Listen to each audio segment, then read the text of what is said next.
Lampu teplok misterius. Kamu pernah lihat lampu teplok? Itu loh, lampu minyak zaman dulu. Bentuknya klasik, nyalanya temaram, tapi ada aura misteriusnya gitu. Nah, ini cerita tentang satu lampu teplok, yang kayaknya nggak cuma jadi penerang. Jadi ceritanya, Vina baru pindah ke rumah neneknya di desa. Rumahnya jadul, banyak barang antik, termasuk satu lampu teplok yang disimpan di loteng. Suatu malam, listrik mati, gelap total. Vina panik, tapi ingat, di loteng ada lampu teplok. Dia naik ke atas, nyalain lampunya, dan berhasil. Nyala, tapi langsung ada hal aneh. Begitu lampu itu nyala, udaranya jadi dingin banget. Padahal ini desa tropis. Terus, dari sudut loteng kayak ada bayangan duduk. Diam, nggak gerak. Vina mikir, bayangan barang kali ya. Tapi pas dia turun bawa lampu itu ke ruang tengah, bayangan itu ngikut. Nggak jalan, nggak terbang. Tapi ada terus di belakangnya, selalu di tempat yang remang. Dan tiap malam lampu itu selalu nyala sendiri jam 2 pagi. Waktu Nina cerita ke tetangga, mereka bilang, dulu lampu itu punyanya mbahmu. Dia biasa baca buku pakai itu tiap malam. Tapi malam terakhir sebelum meninggal, lampunya jatuh dan mati sendiri. Belum sempat dia matiin. Sejak itu, lampu teplok itu kayak nggak mau padam sendiri.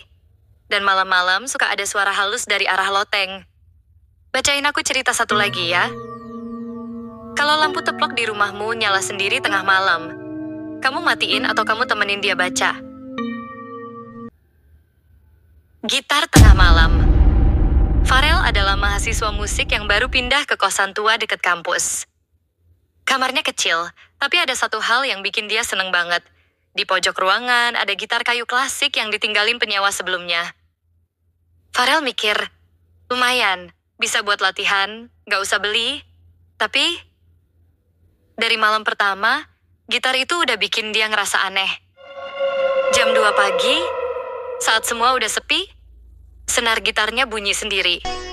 Kayak dipetik pelan. Tapi Farel lagi tiduran, gak ada yang mainin. Dia pikir, mungkin getaran angin. Tapi jendela ditutup rapat, gak ada angin. Besoknya, dia gantung gitar itu di tembok. Tengah malam, bunyinya masih muncul. Dan makin lama, suara petikannya jadi lagu sedih. Tapi gak ada yang mainin. Farel mulai gak tahan. Dia tanya ke ibu kosnya, dan ibu kos cuma bilang pelan, dulu gitar itu milik anak yang ngekos sebelum kamu. Mahasiswa musik juga. Tapi dia meninggal di kamar itu sambil peluk gitar itu. Farel langsung lemes. Dan sejak malam itu, tiap jam 2 pagi, gitar itu masih terus main sendiri. Lagunya selalu sama.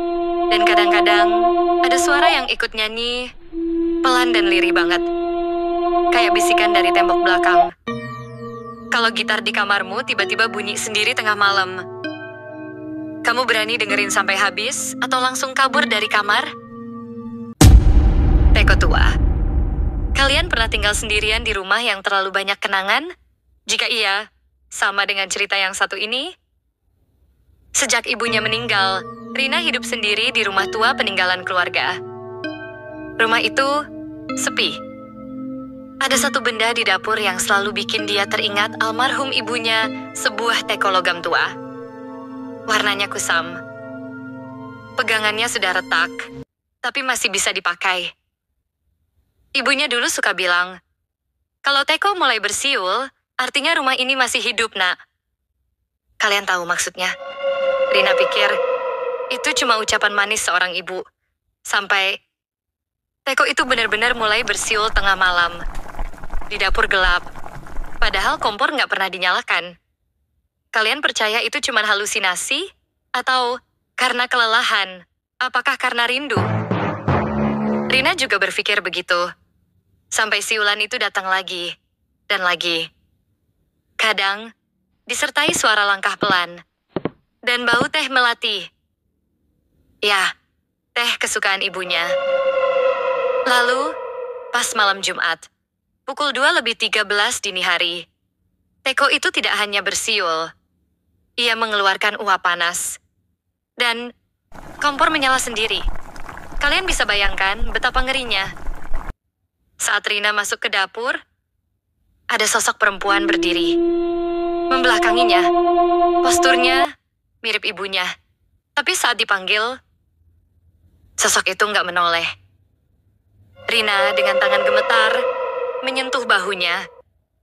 Dan sosok itu menghilang. Teko itu jatuh ke lantai. Air panasnya menyembur. Tapi anehnya, tidak ada air. Tidak ada bekas panas. Seperti semuanya cuma ilusi. Sejak malam itu, Teko itu selalu berpindah tempat sendiri. Kadang di rak, kadang di meja, kadang di lantai. Dan setiap kali Rina menyentuhnya, dia dengar suara bisikan halus. Airnya belum cukup panas, Nak.